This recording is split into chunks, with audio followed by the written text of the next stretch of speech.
Hi, everyone. Welcome to SBR Sports Picks. My name is Peter Loshak. His name is Jimmy the Bag. This is the Loshak in the Bag Show. Monday afternoon, March 12th. Of course, we do have the NCAA tournament coming up this week. The lines are out. You know what's out now? The totals have just come out. Did you see that, Jim? I didn't. Yeah, the totals are out, so I crunched those, and I bet a couple of those. And as normal, as would be expected, a bunch of them have me thinking I'm seeing something, scratching my head a little bit here and there. Totals are out. I did hit a few of them, Jim. And let's see, what's the first total that the first comment that you have here? I have, hey guys, from our man Ole Miss. Ah, great. No one's watching this show. Great, wonderful, wonderful. This is what I love. I love it when no one's watching. We do have Wanma behind the camera. Wanma, Yes. What's up? What's up? Say hi to the folks. Hey guys. Hey, what's up? Wanma is behind the camera. Yep, Scotty Rock Forever saying Loshak looked like someone straight out of an 80s movie. Yes, I'm wearing like a hippie logo. I don't know if you can see this. I like hippies. Fuck that. I like hippies. I don't give a shit. I'm fucking be a hippie. I don't care. Yeah. So we got no comment. We got no one watching the fucking show, Joe. Scotty Rock Forever has joined us. What the fuck is going on, man? I don't know what the hell's going on here. It's a slow build. Is it a slow build? All right, I hope so.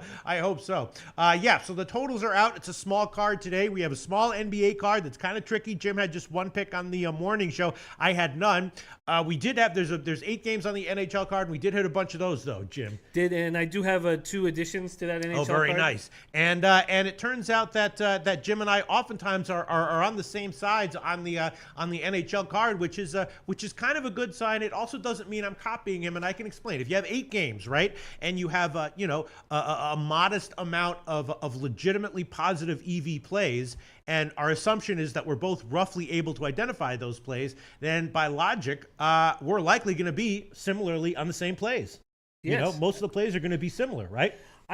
You're a legend. Yes. I'm serious, man. I've been here for a short time. I'm having a good run in NHL, but I don't think anybody thinks that you're copying my plays at all. Sounds good. Although I wouldn't blame them if they did. But it is in sports betting. It is sort of something to be aware of, which is that if you do have an edge, right?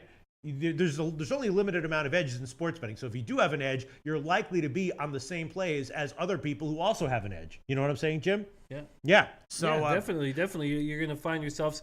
We're looking for where's the value on the card. So of course we should be on the same plays over half the time. Exactly. I mean, you do have to look at sports betting in that way, that there is like this abstract idea of positive EV, and it's your job to find it. You know what I'm saying? Osmana Man is coming back with his poetry. Okay.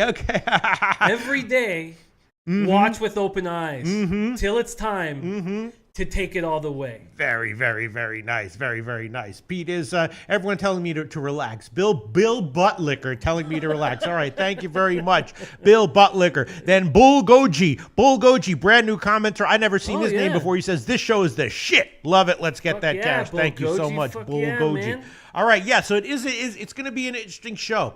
We're going to review NBA and NHL. We've already given out a bunch of picks in the morning show, and then in college, there's almost no college games today, but the lines are out for the NCAA tournament, and of course, Jim and I do have a few days. We have a few days to process what we think about those lines. I gave one pick already, which is Florida State. That's it.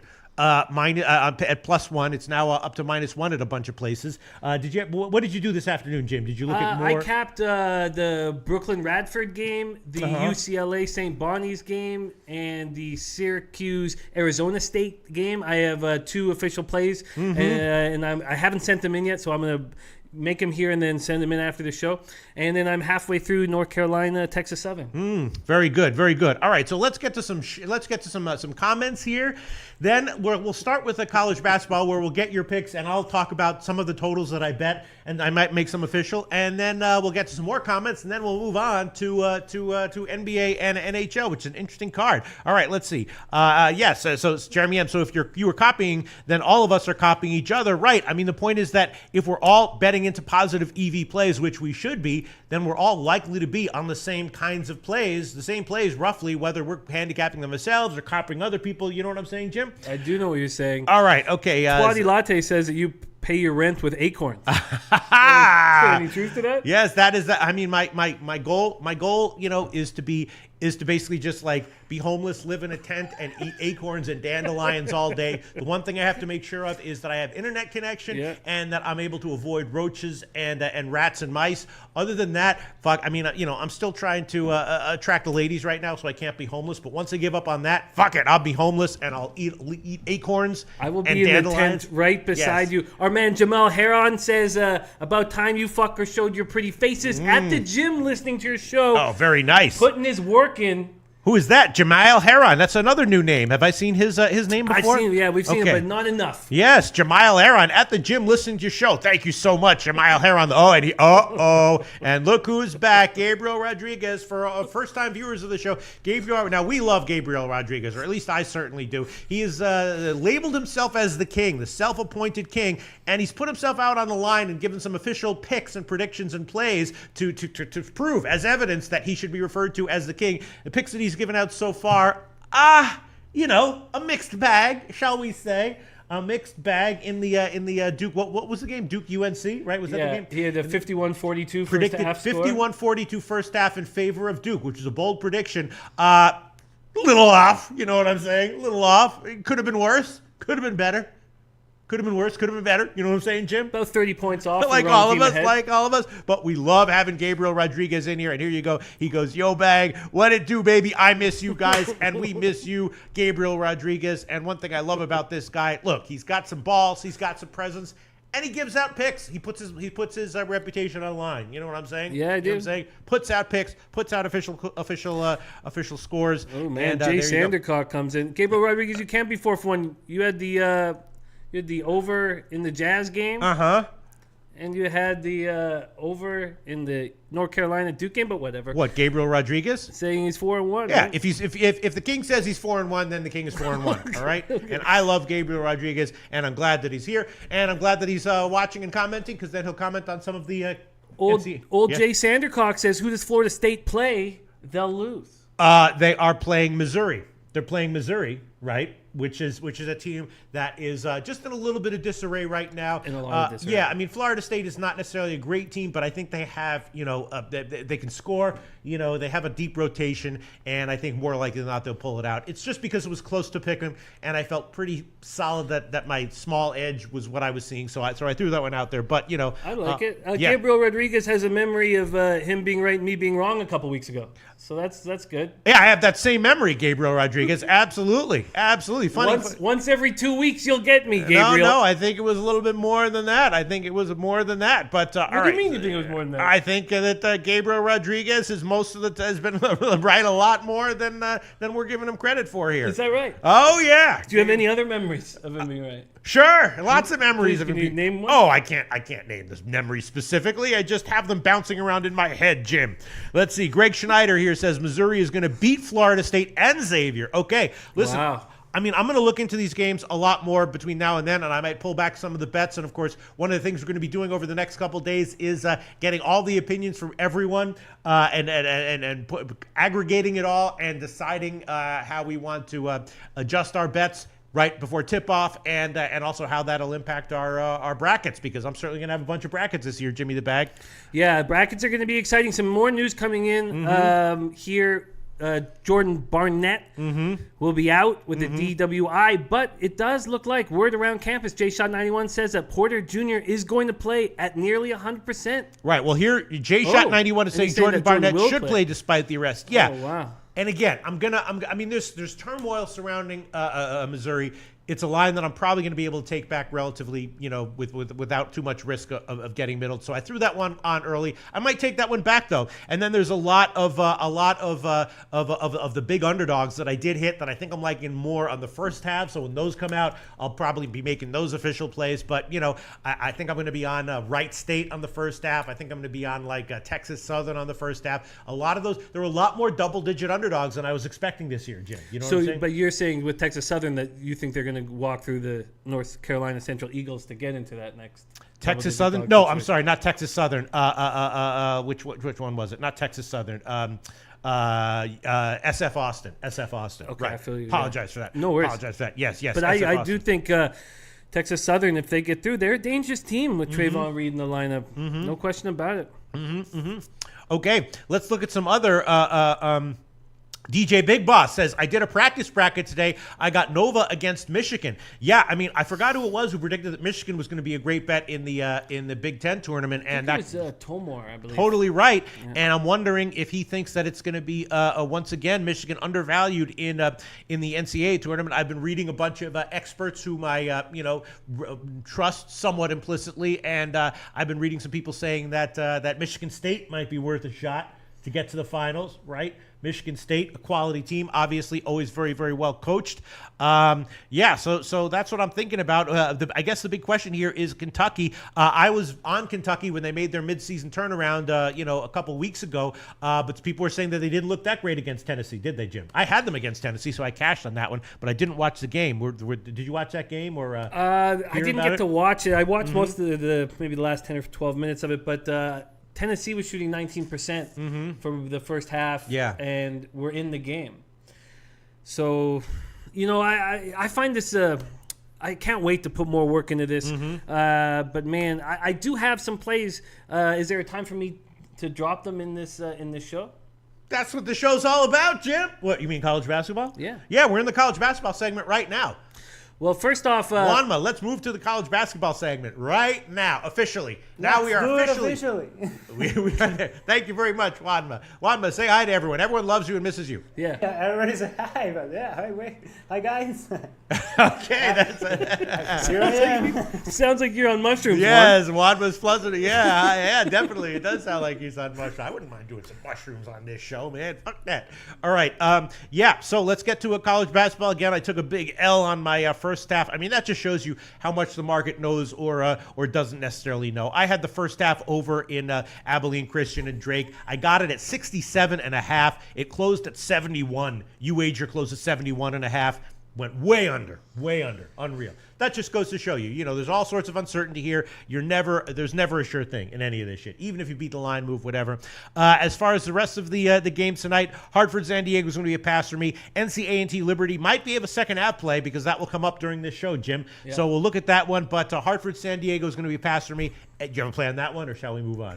I don't have a play. Although I know some guys liking Hartford plus the points. I can understand it, but I just thought I would focus on other spots. Triple Beam says, came for Loshak in the bag, stayed for Juanma. Oh, yes, there you go. Juanma just has a certain je ne sais quoi. I wonder how you say je ne sais quoi in Spanish, but we are... It's yo no sé qué.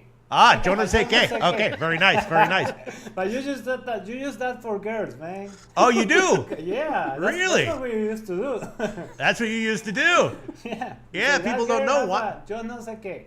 Juanma used to have some strategies. You don't know that because now Juanma has left MGTOW. Juanma is a married man, but he used to have some strategies that I used to hear about second and third hand in the office, and I was like, wow, he doesn't look like the kind of guy who has strategies like that, but he does. Respect. All right, so let's see. All right, so so we're going to pass on Hartford, San Diego, and I am going to take a look at NCAA and Liberty when the second half line comes out. Let's look at the NCAA. The totals have just come out. Jim, you said you have a couple of plays you want to add. Hit us with those. I do on the play-in games. I can break down Brooklyn Radford. I don't have a play on it yet, Okay. So maybe wait till tomorrow because I just hit whatever you think. All right, well let's break it down just a teeny bit because I was thinking at first glance, and I have not looked at the matchups or anything, just crunch some preliminary numbers. I was thinking, why should LIU Brooklyn be a dog here? Maybe I take LIU Brooklyn at 4. Interestingly, that line is now up to 4.5, so that's not a mistake of a move. Someone thinks Radford should have a significant edge here and had value even at -4. What do you think, Jim? I agree with you that Brooklyn is just playing good basketball at the right time. And those are the teams that roll. But Radford is too. Radford's won 7 straight. They believe in themselves as well. Mike Jones in his 7th season coaching the Highlanders. He was an assistant under Shaka Smart at VCU. He was the architect of the Havoc defense. Was on the bench when they made their run to the Final Four in 2011. And his Highlander defense is great. 14th in the nation line, just 64.4 points per game. But Brooklyn is playing with a swagger. They just dispatched number 1 seed in their conference, Wagner, easily. They were up 34-18 at the half. Yeah, and Wagner is no joke of a team. I had Wagner in that tournament a bunch of times, and also on the unders. They're a good defensive team, Jim. They are a good team. You're absolutely right. Greg Schneider coming in saying LIU Brooklyn plus 4.5 is my lead. Paulie D saying I like LIU. Justin Searcy saying Brooklyn wins outright. And this may be a move I make. I wanted to talk it out on the show. Maybe we'll talk about it a little more tomorrow. But I think this is the play. The way they dominated Wagner is telling. They start 6'8" Van Sowers, and he hasn't played a lot of minutes this year. They're not going to play him that much. They just need to have some height to open up the game to at least change things around. They have 6'6" Raekwon Clark at the 4, but it's their 3. Joel Hernandez leads the team 20.9 points per game. I listened to an interview of him. He's saying all the right things. They are very excited to have the world focus on this basketball team. They have 6'7" senior Zach Coleman and his 6.5 points, 6.5 boards ready to come in off the bench. The team is hot. Seriously says, I took it already. G-Man Hag says, fuck Brooklyn. And I will take them. I think it's the spot. I'm not going to make the play yet. I'm going to keep an eye on this line. Because, I mean, if it moves up to 5, 5.5, I'm going to have some fear. Yeah, I mean, the initial line move has me a little bit surprised, but not terribly. But someone's seeing something. What do you think they're seeing, Jim? I think they're seeing this Radford Highlanders defense playing at a very, very high level right now. If you look at Brooklyn's defense in the conference during the season, during conference play, it just was not that good. It's middling defense, middling offense. But we know that these are the type of tournaments when a team can get hot and roll, and they're clearly hot right now. I just think I need a little more time. I didn't use these either Radford or Brooklyn in much action this year at all, so I just need more time to study these teams. But yeah, I think that my lean right now, I expect tomorrow to make the Brooklyn Blackbirds a play. Okay, yeah, it's. I mean, is Radford's defense anything more impressive than Wagner's defense? Well, they're playing at an extremely high level, and they smashed. What they did to Wagner was shocking. Yeah, held him to 18 points at the half. I was shocked, absolutely shocked. Gerard here in our chat says Brooklyn on fire. Our man Matt 2, 1984 NBA. We haven't seen him in a while. Nice to have you here with us, my friend. Says +3.5. Already taken LIU. Okay. Well, now it is up to 4.5. What else do you want to hit us with, Jim, as far as the pick is concerned? I am on the UCLA Bruins, and I didn't want to do it. I didn't want to do it. I know more public money is going to come in on UCLA. I want to lock in the line now before that happens. UCLA entered this game in peak form.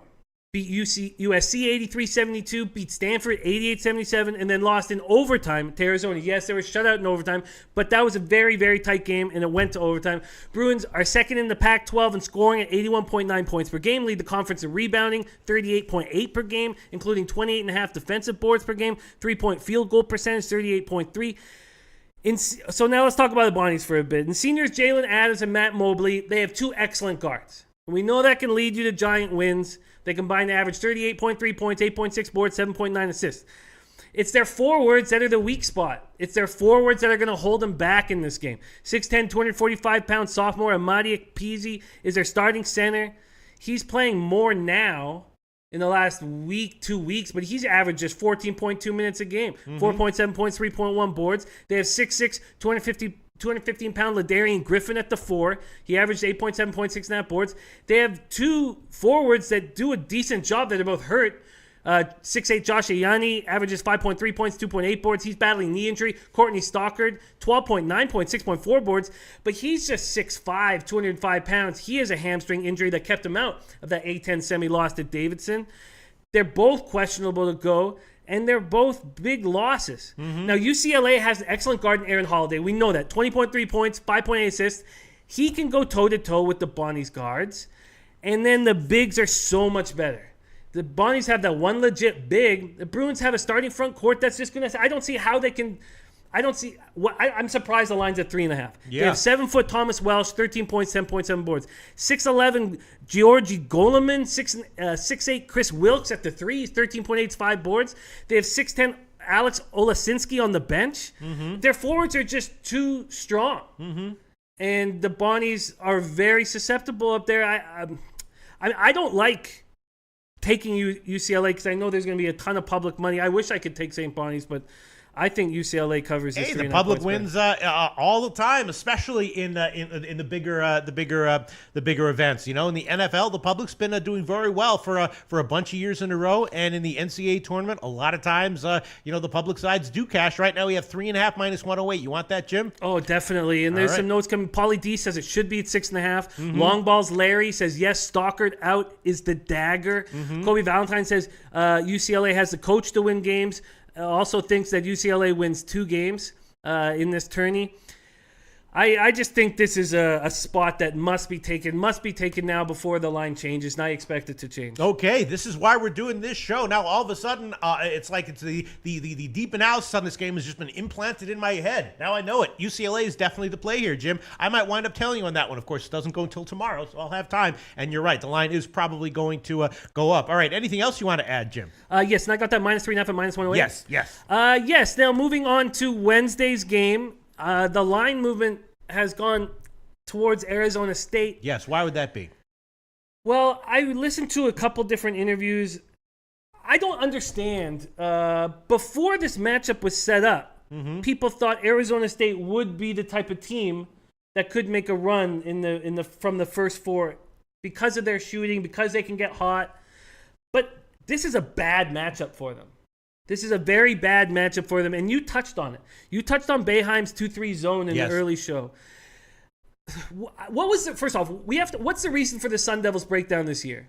When they beat Pacific on December 22nd, 104-65, they beat them by almost 40 points. They were 12-0, ranked third in the nation. They went 8-11 the rest of the way, and they're lucky to be here.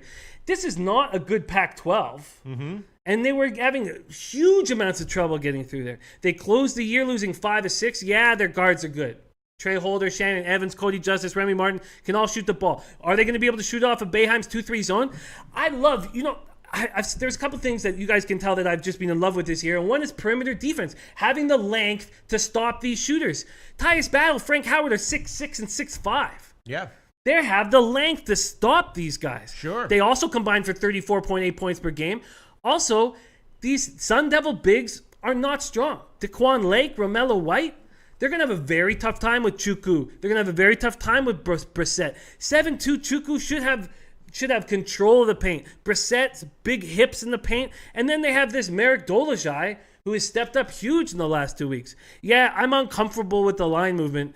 But I'm going to take Syracuse Orange. I'm going to lock them in now. I'm going to take them with the 2 points. I think in games like these, especially at this point in the week, I would not be terribly uncomfortable. I'd be taking note of it, but I don't think it's to the point where I would be uncomfortable with line moving against a play that I don't like, because it could easily go back down the other way. Yeah, that's what I was thinking about as well. I was thinking about Syracuse, and now I've got confirmation that might be the right way to go. You can make this an official pick, Jim? Oh, absolutely, I am. Justin Searcy says Syracuse is ass though on offense. I think that defense is what's going to lead them here. Control the pace, slow it down. I think these guards, first off, you have to shoot over a 2-3 zone, and you have to shoot over these two guards with a ton of length. I think they're going to have a tough time on Wednesday night, and I like this play a lot. Okay, +2 -109 is the best line at Pinnacle. Syracuse +2. If this line keeps heading up, that cushion could actually come into play. If Syracuse gets up to 3, could easily see this one being a 1 or 2 point game. I might join you on this one, Jim. I will just hold off and do a little bit more research, but see what I can find before tomorrow. But that's the way I was leaning as well, and I was also vaguely thinking about an under in the first half under on that one, and that one. The total is out on that one. All right, so Jimmy the Bag. Let's get to let's do. Is that it for your official picks? Those are my official picks that I want in. Okay, yeah. So let's review the spreads that have come out. We'll review what we said in the morning show, and then I'll take a look at the totals, and I will start thinking about the totals as well. Oklahoma, Rhode Island's an interesting game. I don't have an opinion on that as of right now. Wright State against Tennessee. I don't know, man. I bet Wright State at +13. And I think the first half is probably an even better bet. I know Tennessee's a bunch of junkyard dogs and all that, but Wright State's a quality team for this matchup, getting a good amount of points. And I'm thinking that's a play, Jim. I like that play, and I'm gonna need a little more time on it, but. Yeah, the way Tennessee plays, I just don't see them blowing a team like Wright State out of the water. Yeah. Then moving on, NC Greensboro, Gonzaga. Not sure what I think about that as of right now. Penn, Kansas. I'm not sure about the second half, but I feel like Penn's going to have a decent game plan here. And once again, Penn might be getting 7.5 or 8 on the first half. That might be a play that I'm going to look at. Penn on the first half, or if they have the first 10-minute lines, maybe Penn +4, 4.5 on the first 10-minute line might be great as well. Iona Duke, that's an interesting one. Pac-12. We'll talk about that in a second. I think I might be liking under on that one. We'll see. Let's see. Moving on down the line. Kentucky-Davidson, an interesting matchup. Again, thinking about a shot with the under on that one. San Diego State-Houston. Jim and I are both leaning towards San Diego State, not necessarily because we're down on Houston, but because we think both these teams are quality teams, and giving one of them a cushion of 4 points is probably worth a shot. What do you think? Right, Jim? I mean, I'm very excited to watch this game, but I just absolutely hate that these teams are playing each other. Yes. Interesting. We got some interesting points I want to hit right now. First off, Gabriel Rodriguez thinks I'm mad at him, and I'm not. I love you, Gabriel Rodriguez. You bring excitement to our chat, and we love having you. Christopher Kelly says, Jim, you know I'm the Arizona aficionado. Arizona State should not be in the tourney. I had Colorado moneyline both halves in the Pac-12. Arizona State will fold and be the laughing stock they already are here in the Valley. That's right. They were that was a team when they played Colorado, and I was scratching my head about that line. And I did have the balls to give that one as an official pick, not on the money line, but I was like, man, I think Colorado's a great bet. I bet it. I picked it, and Colorado won outright. And maybe that's an indication that in general, Arizona is once again against quality teams wildly overvalued. I agree completely. Yeah. And I agree that because a nice showing is that this Pac-12 is weak. It's a weak. I wish it wasn't weak. I'm a West Pacific Northwest guy. It's weak. And the fact that they can't get through these teams, I'm shocked that the line has moved the way it has. I think Syracuse is the play. And UCLA is the play. I think these plays are jumping out at you. Yeah. Dan Kelly says Syracuse shouldn't be in the tournament either. Okay, I agree. Let's see some other comments here. All right, well, let's finish the Thursday rundown, and then we'll get to some comments. Buffalo, Arizona, of course. Arizona is no joke of a team, and they're coming together at the right time. But Buffalo, of course, in the beginning of the year was wildly overvalued, a high quality team, and they're getting a good amount of points, 8.5 or 9. A lot of people that I have talked with. Saying that they like Buffalo here. Not totally convinced, but I can understand why. Montana, Michigan. Again, Michigan might be just a great, very, very strong team here. I'd probably have a lean to Montana on the first half when that comes out. Not sure if I want to take them on the full game. Alabama, Virginia Tech is an interesting one, right? Virginia Tech is a team that is deficient at rebounding, right? They don't rebound well. How much will that matter against Alabama? Now, Alabama's leading rebounder had a concussion in the game against Kentucky, but he's supposed to be back here. My sense is that probably I'm going to be leaning Virginia Tech on this one at -2. What do you think, Jim? I agree. You agree? I agree. Now, I need to cap this game before I can fully back what you're saying. But yes, I agree. And I think you made an excellent point this morning that Alabama's in their heads. They've been called out. They shouldn't be here, blah, blah, blah. And now they're thinking about it. I think they're going to play they're not going to play confident basketball. And we've seen Virginia Tech do big things. Yeah. We've seen them do big things. And yes, they have trouble against teams with tons of size, and this isn't one of them. Right. So I was leaning Virginia Tech for sure. Stephen F. Austin, a team with, of course, a history of surprising and upsetting in the tournament. And I think they're probably a good bet getting double digits against Texas Tech, and maybe even a better bet in the first half at getting, maybe 5.5 or 6. Once again, San Diego State, Jim and I are both leaning that way. Kentucky, highly debated team. Some people think that Kentucky's going to flop in the tournament. Some people think that Kentucky is going to make a deeper than expected run. I'm kind of in that category of people expecting Kentucky to maybe make a deeper than expected run. I had a lean to the total on this one. We'll get to that one in a second. And that's about it for the Thursday games. Anything from the Thursday games you want to talk about? Only spreads, and then we'll move to the Friday games, and then we'll start discussing totals, Jim. That sounds great. Now, Mark Made Man thinks Syracuse is in trouble. He says they barely beat Pittsburgh. He has a couple notes that if I go back, he said, he says Arizona State will win by 10 or more. He said Colorado also covered versus the Wildcats. So he's not on this side. He doesn't think it's going to be, and also the market as well. And then. Yes, going back to some of the stuff we talked about, Kobe thinks this is a great spot for Alabama. He thinks this is where stars step up and where stars shine. He expects Trae Young to do big things. I don't know if I agree with that. So I think that this Davidson team, I wish was playing against a team that was guard heavy. but I like them, and it looks like the market likes them. There's some 5.5s on the boards now. Yeah. Buffalo, I think, is a good play, although Arizona is going to be extremely tough to beat moving forward. But Buffalo has the kind of offense that can give them trouble. I especially like Buffalo on the first half. I just wish that, this conference, the Arizona, Virginia, I mean, God, there's some really, this is the group of death to me. And it's just going to be a dangerous zone. All right, I did make a decision. You know what? I'm going to throw on Wright State plus 13 minus 106 on the full game. I like it a lot more on the first half. When the first half comes out, I'll probably have that one as well. But I'll also throw on the first game. I'll double up here. Wright State plus 13 minus 106. I've just made that one an official pick. How you feel about that, Jim? I think it's a good pick. I think it's a good pick. I think that I'm going to run with you on it. I love Tennessee moving forward. Don't get me wrong. But 13 points, Jim. It's just a little too many. I mean, man. Damn, you know what I'm saying? We've learned in the past years you just don't want to give any of these teams, Georgia State, any of these teams. It's just hard to give these teams big points. And now you're giving Wright State, and Tennessee's good, but are they that good? Maybe they are, but it's just a lot of points. Yeah, I agree completely. Jay Peach says I love Davidson. When you're dealing with seniors and an older veteran group, they could give Kentucky trouble. They could give Kentucky trouble. Let me just read some of these comments, and then we'll move on to the Friday spreads. Here you go. Kobe Valentine says Kentucky will lose to Arizona. Mark Demand says Kentucky will make it to the Sweet 16. Mark Demand also says San Diego State is tired. They shot their load. Uh-oh. That's something to look into. Yeah. Just make sure they haven't shot their load, right? These are young kids with tons of loads to shoot. Gerard says Cincy will cover 14 easily. Okay, Georgia State, as we know, has a history of doing well in the tournament, and Cincinnati, we've seen them have margin wins over capable teams this year. Gerard says Cincinnati will cover easily. We also see Cincinnati wear teams down. So I'm even thinking of doubling up on this game. Not that I don't love Cincinnati, but they start slow. They wear teams down. I think that Georgia State can hang with them for a little bit. Okay. Twate Latte says Wright State won't score against Tennessee. DJ Big Boss says Kentucky is big and slow. Are they big and slow, Jim?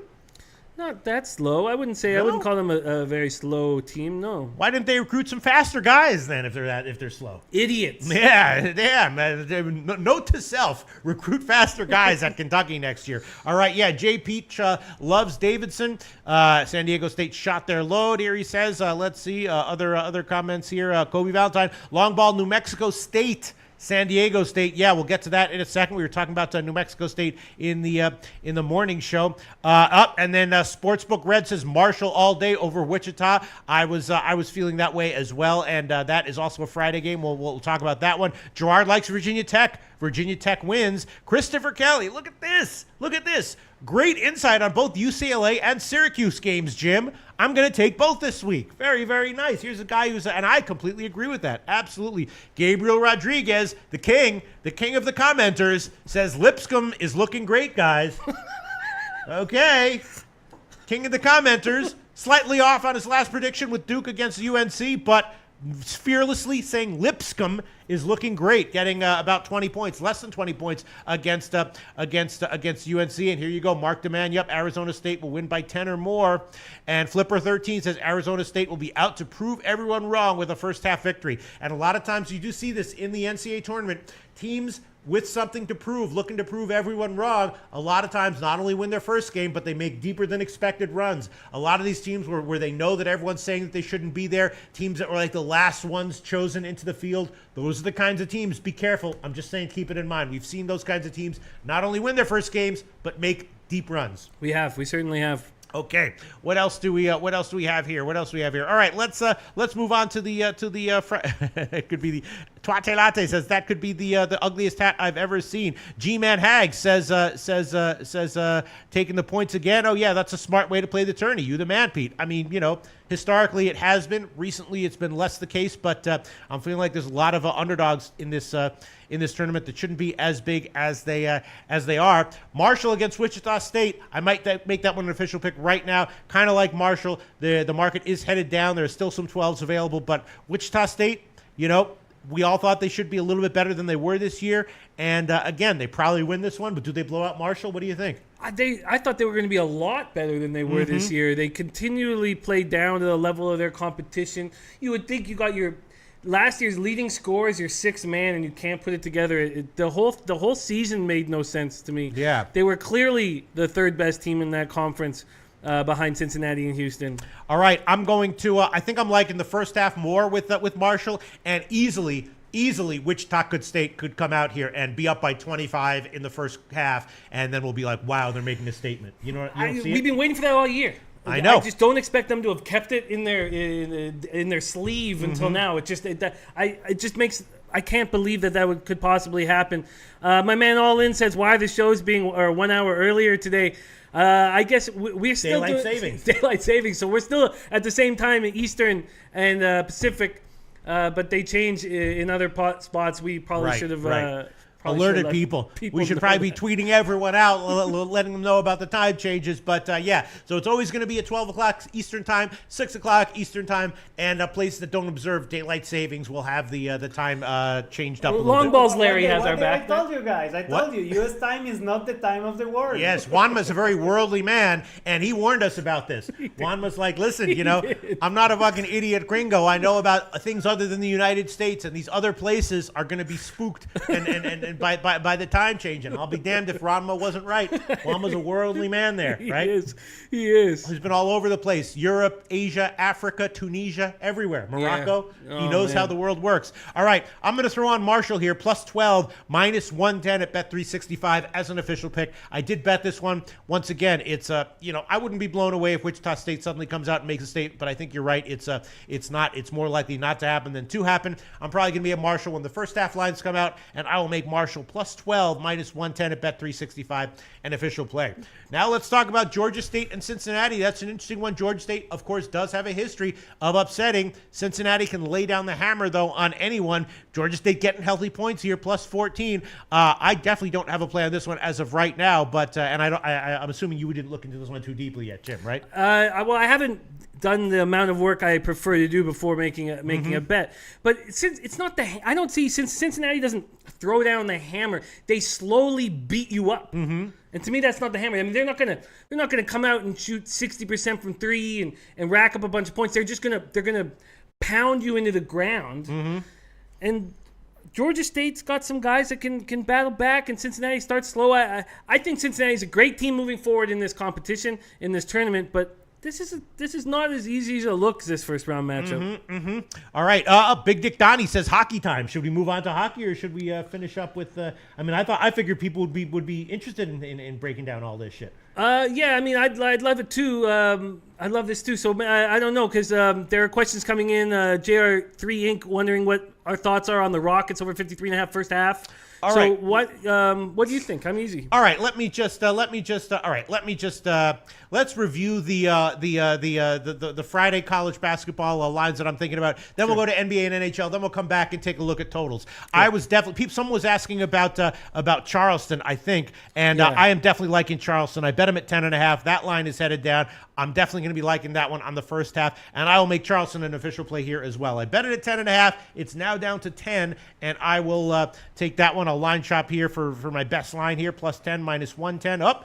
Bookmaker has minus 107. Let me make sure that's not a stale line. Yep, Bookmaker has minus 107. So I'll take Charleston plus 10, minus 107 as an official play. I'm also going to be liking them on the first half when that comes out, and I bet the full game at 10.5 already.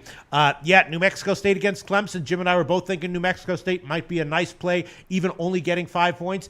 And West Virginia. West Virginia does not have a great history in the tournament from an ATS perspective, and I was thinking that Murray State, I bet that one also at 10.5. That's also a play that I'm probably going to like on the first half and make as a play on the full game. What do you think, Jim? I like where you're at. I like these dogs that you're into. I like them all. I think you're in a really. I think you're going to be very successful in this first round. Thanks, I think Sportsbook Red has an excellent point. And maybe the best way to bet this Marshall Wichita State game. I really think this is sharp. He says D'Antoni offense at Marshall. Love the over first half. And I bet you both teams come out flying. Sportsbook read a new commenter. I don't remember. I think that's an extremely sharp play. Slight problem is the market was thinking that way as well, and the total on that game came out at 166.5. Oh, Jesus. Which is a high-ass total, That's Jim. a very high total. High-ass total, Jim. All right, I'm going to throw on Murray State as well. I bet them at 10.5. It's now down to 10, so I'll get plus 10, minus 110, and that is the line at a bunch of places, and I'm going to be on the first half on that one as well. Bucknell, Michigan State. I don't know if I'd want, because Michigan State tends to, they have class, and that class might show in the second half. So I'm not sure I'd want Bucknell here plus 14.5 or 15, but Bucknell on the first half might be a nice play, Jim. I think that Bucknell can score enough baskets to keep it close. Mm-hmm. I know my man Twatty Latte thinks this could be, if you have to pick, it's hard to pick the biggest upset in the tourney, to look at the 15 and 16 seeds, maybe a 14 seed and say they can do it.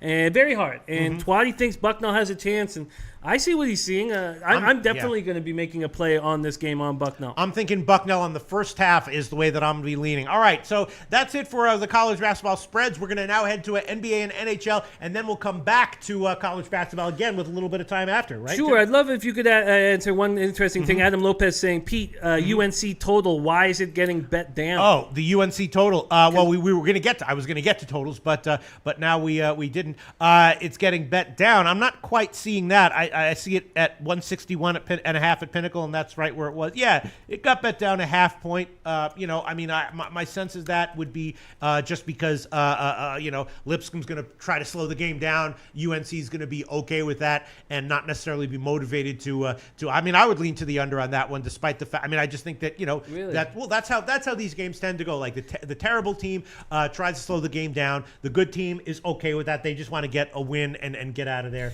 And that's what Twatty's saying. Yeah. Tourney games always go under. Yeah, North Carolina is very likely, not guaranteed, but very likely not going to be looking to run up the score too bad here. Lipscomb is very likely, not guaranteed, but very likely going to be looking to slow the game down and limit possessions.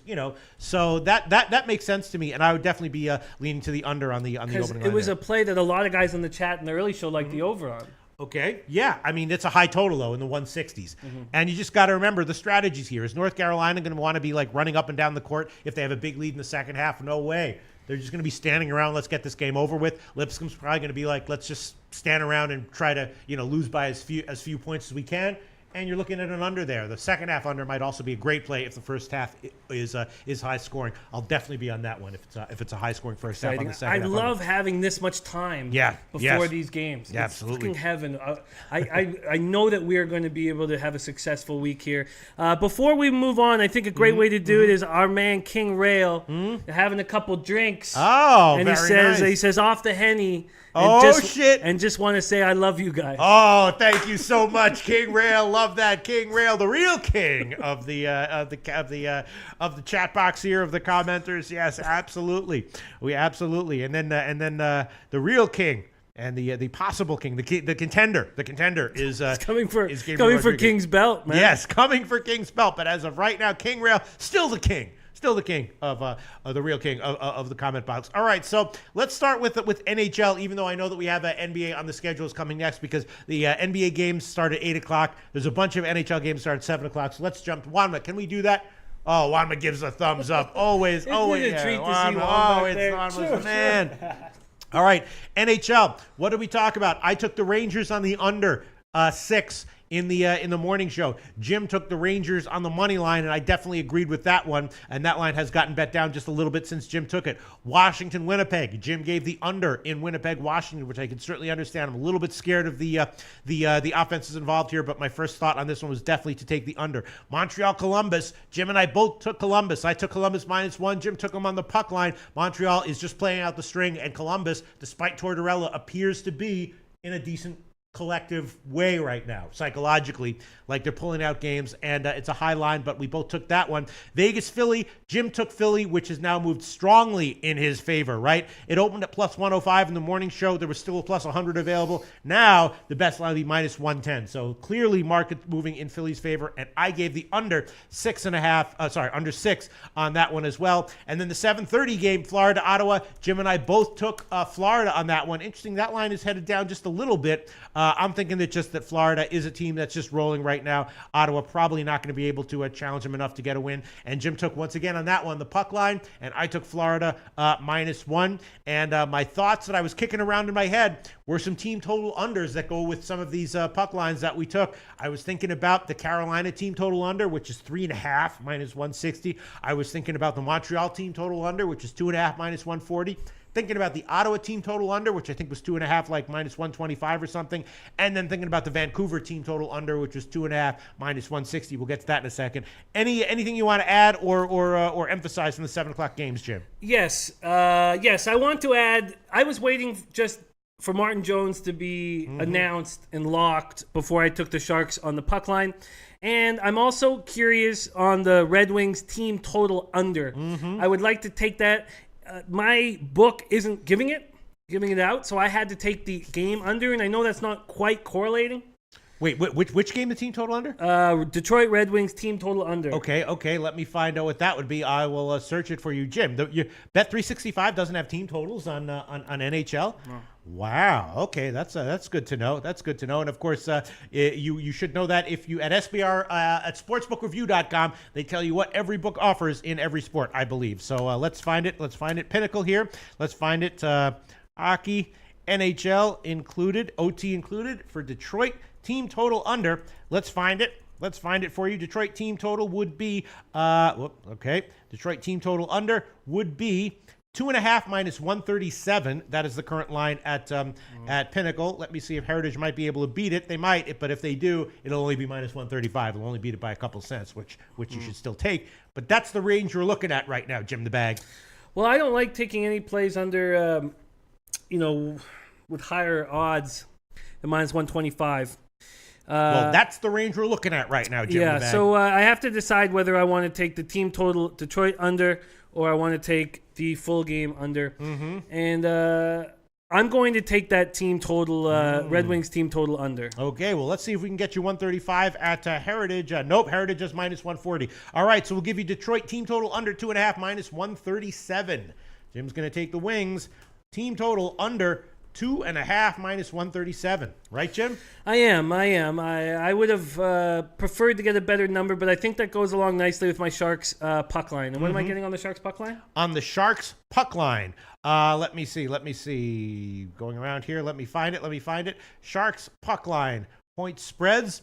You're going to add on both those plays, right, Jim? Yeah. All right, hold on 1 second. Sharks puck line. Let me find it. Sharks puck line would be San Jose Sharks +144, blah, blah, blah, blah, blah. Yes, +144. That's the best line at Pinnacle. +144. So there's people asking what is the, the play that you like, or what's the best play of the night in the NHL?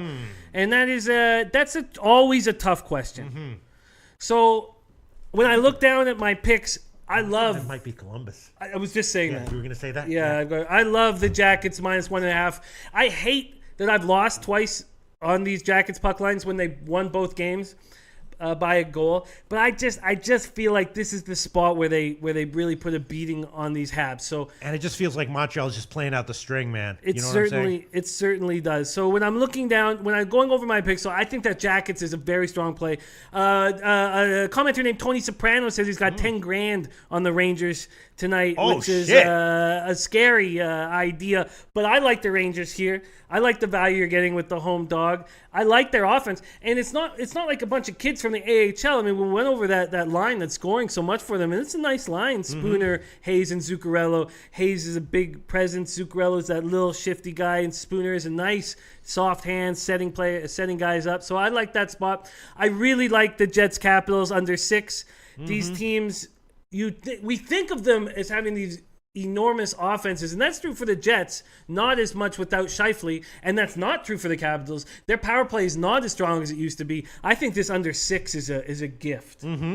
I really like it. And here you go, Kobe Valentine saying, I think Philly is low-hanging fruit. I mean, if we're in auto-fade mode now of Vegas, that might be the case. I took the under on that one. I've been cashing with unders on both Philly and Vegas recently, so I hope I don't get burned here, but I like the under on that one. I love the flyer spot tonight, although, I mean, we're dealing with a team with a ton of character in Vegas, so yes, it's not, to me, it's not as much of a I love getting it. I love the value of having what was once pick 'em. the Flyers were even a slight dog in the morning. I love the opportunity here to take the Flyers at home. They're a streaky group. They're a streaky team. And if you only bet on the Flyers after a win and only fade them after a loss, you'd have huge success this year. All right, so here we go. King Rail is off the Henny, but B. Adabal says he's off the Ciroc, and Bill Buttlicker is off the Crystal Meth. Oh, shit. Nice, Oh, nice. That's some serious shit right there. Nice. Bill Buttlicker going for it today. Nice, going for man. it today. Nice, Bill Buttlicker. man. Gonna have nice dreams tonight, or today, or even right now. Panthers at plus 135. To be honest with you, I'm a tiny bit concerned. I like the play. I'm proud. I backed the play and wanted to make it, but the Senators aren't. I think the Canadians are I'd much rather fade the Canadians than the Senators right now. And King Rail, I'm finally fading Knights. Yeah, it seems like it's happening now, and you do see this in all sports. The Vegas.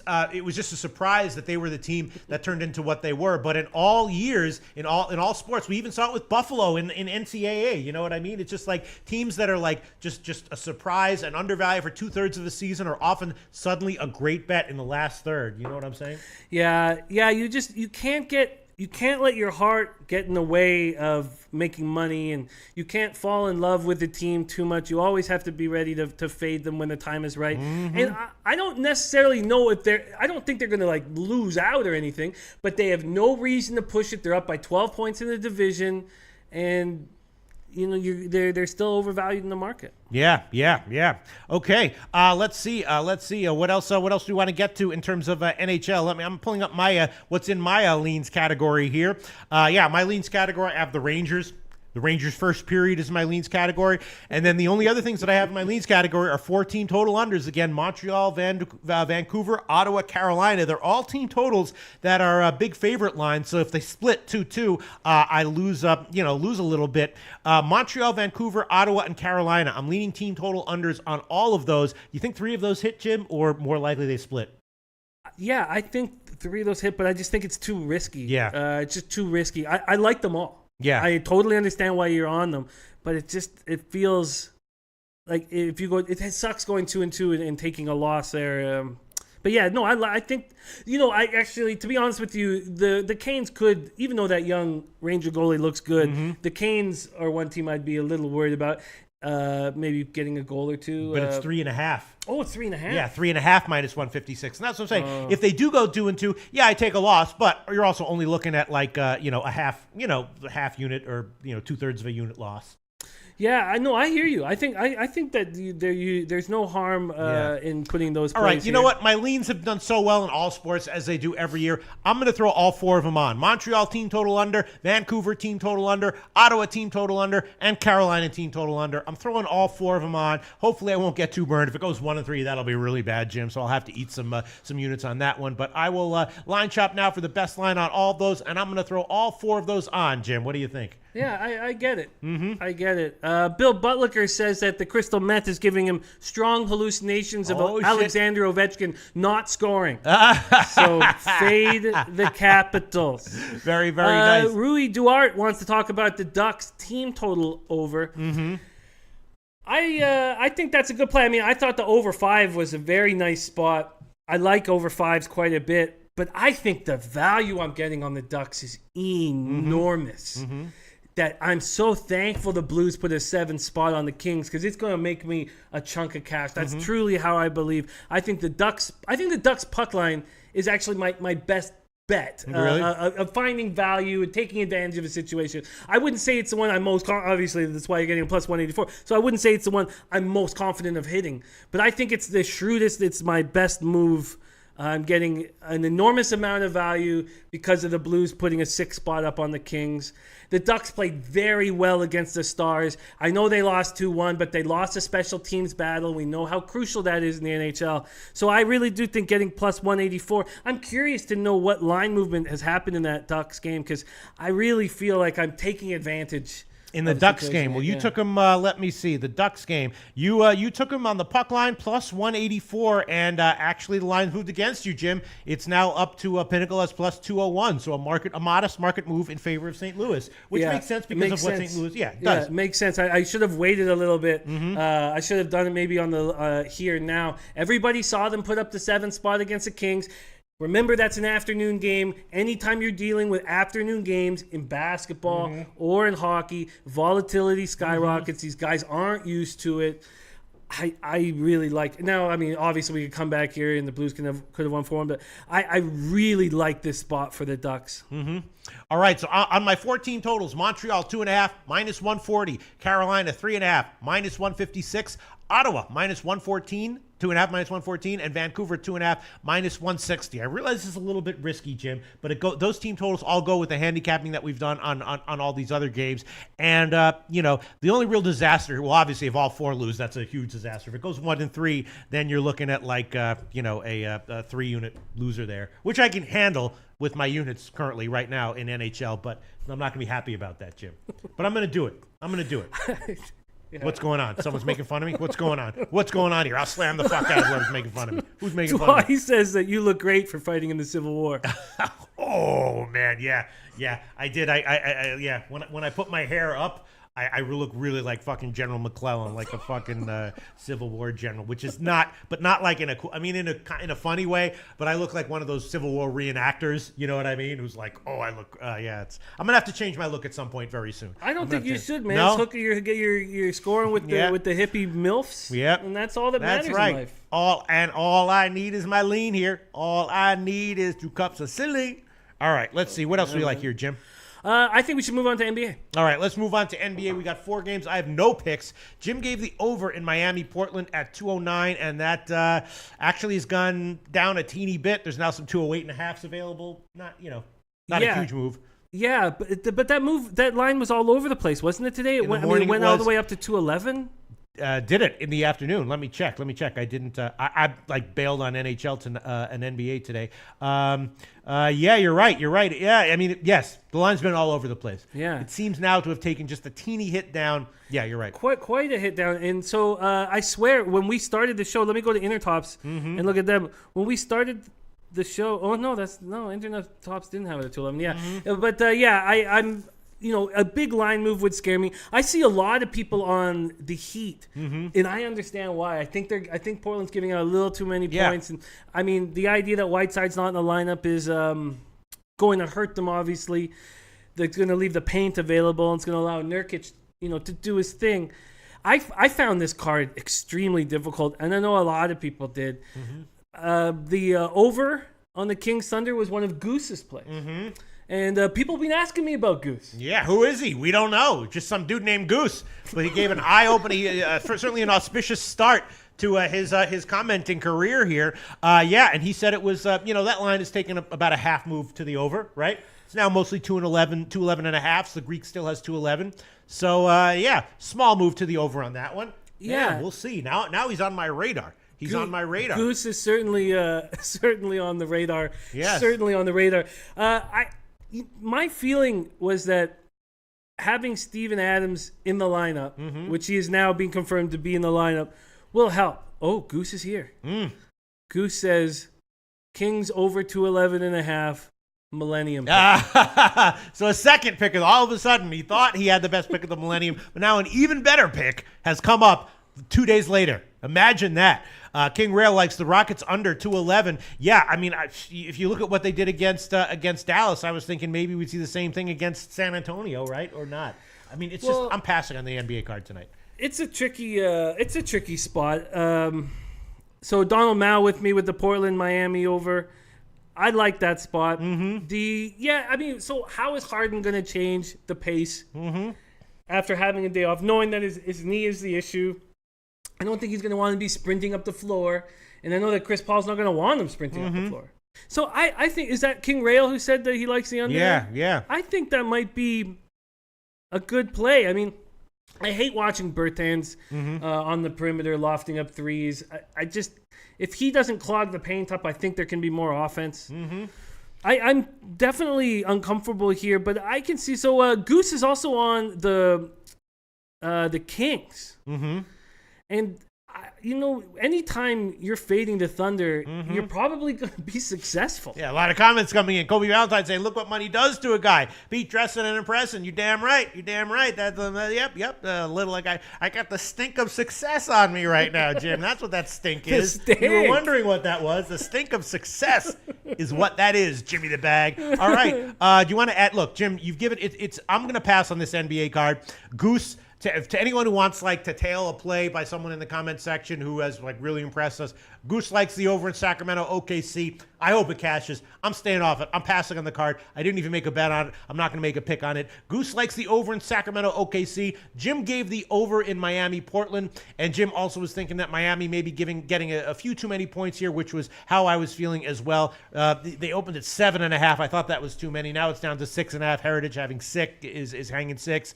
But anything else you want to add about the NBA card, Jim? I find it an uncomfortable card without a doubt, and I like my spot with the Heat Blazers, and I'm not going to throw my leans down on this. It just seems like it's too tricky of a situation. I find this Bucks Grizzlies thing just filled with volatility. Yeah. I mean, the Grizz are playing young teams, and a lot of times those teams at the end of the season can have some value because they wind up being massive underdogs. The people who are on the teams are playing for their futures, and they're not fazed by repeatedly getting blown out. They're totally fine with that. So maybe that's what Memphis will become at some point. I'm not sure if I want to take them here though, but Yeah, I hear you. I think they just need to get the one win, and they might start feeling better about themselves and moving forward. So maybe it'd be nice to take them after they get that win. But at this point, I want them to break the Vancouver Grizzlies record of 23 straight losses. I don't know. I'd probably be leading Memphis here at 7.5, but I definitely didn't bet that one, and that is definitely just a lean that scares me. All right, let's move back to college basketball. I'll talk about some of these totals. Juanma, we're moving back to college basketball. Thanks so much, Juanma. All right. First thing that I'm looking at, I was thinking maybe about a shot with the under in Iona Duke, and especially the first half under. Obviously, Iona likes to be fast-paced, but if Duke comes in here and plays that zone, that'll be a slow-down type game, Jim, and it's a high total. It's up to 157. It got bet up from 156 to 157, but I believe the UNC game against Duke also got bet up. I don't remember where the line movement was with that one. A lot of people were expecting a fast-paced game there. I stuck to my guns. I didn't give it as a pick, but I stuck to my guns on my betting account. I took the under first half and full game. Both cashed easily. Iona Duke. What do you think, Jim? Very tricky spot. I mean, I agree with you. I don't think 157 is a high line, and Duke being what are they 20-point favorites still at this point? Yeah, I think you're on the right track there. I'm going to need to study it a little more, but I certainly think that is the play. Yeah, you know what? I'm going to throw that one on there right now, especially since Duke might be they'll still be, because they know they're going to win the game, they might be trying some things out defensively and seeing what might work and preparing themselves and getting comfortable with some of their new schemes, right? Which means they'll be more focused instead of blowing them out on just getting comfortable with their defensive schemes. I'm going to take the under here. I'm going to take it. The Greek is already up to 157.5 and you wager. I'm going to throw this one on there. I'm going to take the Duke game under 157.5. Minus 110, and I'm probably going to be on the first half as well. Could easily not cash because we know what Duke can do offensively. We know what Iona does like to do offensively, but I'm going to throw that one on there, Jim, as an official play. I think that's good. I'm very curious to see the line movement. Yeah. Because I think people will look at these two teams and think, over. Buckets. Yes.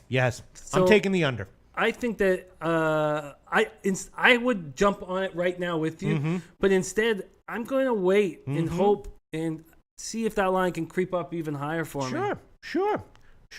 You do that, Jim. I'm going to, but I like it. All right. Don't you hate it when people go, you do that. All right. I'll give a shout out to our friend Max. What? A shout out to our friend Max. To who? Fred Max? Yeah, Maxwell. Maxwell. Oh. Smart 420. Yeah, Max asked for a shout out from Juanma. Oh. All right. Go ahead. Juanma, shout him out. It's just a matter of saying shout out? No. No. What do you do? Okay, so what you have to do is you have to say, hey, Maxwell Smart, you're a really nice guy. Good to see you. I love your comments. Thank you so much for watching the show. Oh, okay. Hey, Max. Thank you so much for watching the show. Yes. Good commenter. Excellent. Maxwell Smart. Got a shout out for Wanma. Was that your first Wanma? Dude, I do impressions. I just don't like to do them because they're kind of like I don't know. I do impressions all over the place. Oh, that was good. I've been doing, but I don't. Well, impressions are just like it's very much like, yeah, I see what you did there. I love like Anthony Cumia's impression of fucking Andrew Dice Clay, impressions like that. But I don't like to do impressions, Jim, even though I can do them. You know what I'm saying? They're hacky. Yeah, they're hack. Yes, they are. They're hacky, except in situations like that when it's spontaneous and you hit them. I feel you. Sportsbook Red. I really liked his last comment that we read out, and he says that there's a lot of tourney experience for this Iona team. Mm-hmm. So in saying that, Sportsbook Red, what do you think about the total? If they have a lot of experience, do you like Iona covering? And what do you think about the total? I'd be curious to hear what you have to say about that. Mm-hmm. All right, let's see. What else do we have here in terms of totals? I was also thinking about, I don't know. I was thinking about a shot with the under in Bucknell, Michigan State. Now, I know you've looked at this game pretty deeply, Jim. Not deep enough. Okay, not deep enough. I guess my first instinct, the reason why I was very interested in it is because when I was with Twadi Latte and we were talking guys, we said, who do you see as the biggest upset in this whole field? And Twadi said Bucknell. No way. Really? Yeah. Wow. See, I'm seeing Michigan State as a possible team with maybe some value to reach the finals. I mean, Izzo always gets the most out of these guys in the postseason. Oh, no question. Yeah. No question. But Bucknell's a sneaky team. Mm-hmm. Yes, they certainly are. And, these teams can be overlooked. And they're coming with no pressure on them. All the pressure is going to be on Michigan State. I see what he's seeing. Man, when Izzo tells Michigan State to D up, they D up. And I was thinking about taking a shot with the under on that one as well. I was thinking about that one, thinking maybe a shot with the under in the Charleston-Auburn game as well. I was thinking about maybe a shot with the West Virginia-Murray State game. We've seen recently, a lot of those first halves with West Virginia go low scoring in the first half and then pick up in the second half. And I'm thinking about a first half under in Murray State, West Virginia, just like we saw with them in the Baylor game and the Texas Tech game. Let's see, what else do we got? The Marshall-Wichita State game. I don't know what to think about that one. So I guess that's what I'm thinking about for now. The Buffalo-Arizona game, also very interesting. You notice I was right about the under in the Arizona-UCLA game. Buffalo, when they're playing teams that they dominate, are high scoring and fast paced. But they're not going to do that against Arizona here. No way, right? You're right. What are they going to do? I'm not exactly sure, but I'm thinking we might see a first half under in the Buffalo, Arizona, and probably a full game under as well. But the first half under might be worth a shot there too, Jimmy the Bag. Oh, God, I like that. Yeah. I like that full game under too. Yes. You're absolutely right. Right. Because Buffalo, when their offense is rolling, they rack up these high scores. That's why the line is so high. But certainly they're not going to be able to do that against Arizona. Arizona's probably going to want to slow the game down too because they have an advantage in the half court against Buffalo, don't they? Oh, I That's like a good, this. right? That is a great breakdown. Yeah. Okay, that's that is true. That is right. I'm on that. And you could even get a high scoring game and still go under because it's 158, Jim. Oh man, put me. All right, in, I'll go on that one with you. We'll both in. go on that one right now. The best line right now would be 158, which is at Pinnacle, and we will both go on that one. Arizona under 158 minus 110, and I'm going to be looking at the first half under on that one as well, pretty hard. Under 158 minus 110. I mean, doesn't that make sense, Jim? It makes perfect sense to me. That was so clear. That just makes sense. I like it. Yeah. I like it a lot. Of course, Buffalo's just the reason why the line is so high is because of Buffalo. And they're not going to be able to. Now, their offense is going to be the key to them having a chance to win this game, which they do have a chance. Yeah. And it's just not going to be an 80-80 final. Yeah. Then I was also thinking about the Kentucky-Davidson game on the under, but we don't have, interestingly, a high-scoring game, a high total there because of what Davidson has done recently against teams like Rhode Island. So that's a 143. But Rhode Island, I was thinking, is maybe the Rhode Island-Oklahoma game also going to be similarly more modest scoring than people are thinking? I'm thinking maybe about a first half under on that one, too. I don't know about that game because they're guard-driven teams. And with guard-driven teams, there's a chance for them just to shoot the lights out. Sure. And if Trae Young goes nuts, I mean, Rhode Island has the guards that are going to say, I can shoot with you. We can play that game. So that one I'm a little more touchy Yeah. about. I find it's the bigs that are going to slow things down. Yeah. In the Arizona Buffalo game, I mean, if I'm Arizona, I wait for Ayton to set up, Right. and I have to wait. Right, and you just get a dominant, lower scoring, dominant win, and don't let Buffalo run up and down the court. And Buffalo, all of their high scoring games came against teams where they outclassed in the MAC. Now it's going up against a different animal here with Arizona. I'm also feeling somewhat similarly about Penn and Kansas, more like in the first half under than the full game under maybe. But Penn's going to have a game plan. Their game plan is, these teams. Whenever you have a team like this going up against a team like Kansas, the game plan is always to try to slow it down at first, limit possessions, right? So I'm thinking about an under in Penn, Kansas for sure. And first half under, I think I'm liking more. You know what? I will take that one as well. I'll throw that one on there as well. That line might get bet down. We'll see where it moves, but I'll take the under 147 minus 110. That's at the Greek and Bet 365. I will throw that one on there as well. Kansas under 147 minus 110. Kansas under 147 minus 110. I'll take that one, Jim. Yeah, I get it. I get the Kansas. A play we briefly touched on was, I think Kansas State, if Wade is healthy, is going to beat Creighton comfortably. Kansas State. Yeah. Yeah, that's a tough one because Creighton is, they're a guard-oriented team. They don't really have the bigs, right? Right. And the big question is with Kansas State is how healthy are they in general? Don't they have another guy who's banged up too? Aren't there two guys who are banged up for Kansas State? I've got all the There's issues Wade, right and then here. there's one other guy who's questionable. I know that's Yeah. a game that I'm gonna Barry Brown, because he got hit in the eye. They're both upgraded to probable. Right. Yeah, that is a tough one. I mean, Creighton's no joke of a team. Kansas State, obviously a team that is often undervalued as well. That's a real tough one, Jim. Yeah, not to me. Not to me. You like Kansas State, no problem. Do. Yeah. I do. I don't see. I've watched this Creighton team a lot. I'm a fan of this Creighton team, and I don't see them being able to beat Kansas State. All right. Huckle Schofield comes in and says, agree, Jimmy, Kansas will kill him. I really do. I really think this is not a difficult game to bang out. I just don't see I don't see how Creighton can run with these teams. Creighton does not look that good, look that strong, and Kansas State has at times. Yeah. Now, certainly they didn't in the last couple of weeks because of the injuries they were dealing with, and I need to get more information on the status of them. I'm sure, yes, they're upgraded to probable. Of course they are. This is the biggest game of their lives. But I'm going to get more information, but that's a play I'd like to make. All right. Oh, you're going to make that one official Not right yet, now? not yet. Okay. So I think we can. Wrap it up. Let me just review all the official picks that we gave. Let me just review my general leans and thoughts from the totals of this card, and then we will wrap it up. Once again, Jim made three official picks in college basketball. UCLA minus 3.5, Syracuse plus 2. I agree with him on both those. He gave a great breakdown on both those earlier in the show. You can see that. Arizona under 158. He's made that official. In the NHL, he gave added two more to his card. Sharks puck line plus 144 and the Detroit team total under 2.5 minus 137.